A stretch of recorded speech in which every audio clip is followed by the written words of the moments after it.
আমি প্রবাসী বহু লোকরে বলছি, বুকে জড়াইয়া বেটা এমন বিদেশ কইরো না।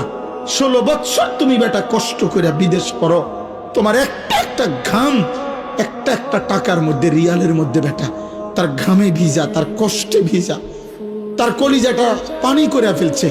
আজকে 18 বছরে 20 বছর বিদেশে থাকে, একবেলা খানা দেই না কেউ নাই, এক গ্লাস পানি আগায় দেওয়ার মতো কেউ নাই, একটা জামা ধুইয়া দেওয়ার মতো কেউ নাই, একটা ভালোবাসবে একটা বিবি নাই, বাচ্চা নাই, কেউ নাই।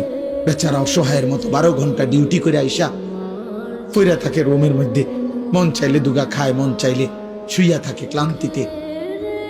আবার ডিউটি টাইম হয়ে যায়, কে খাইবো কে রাঁধবো?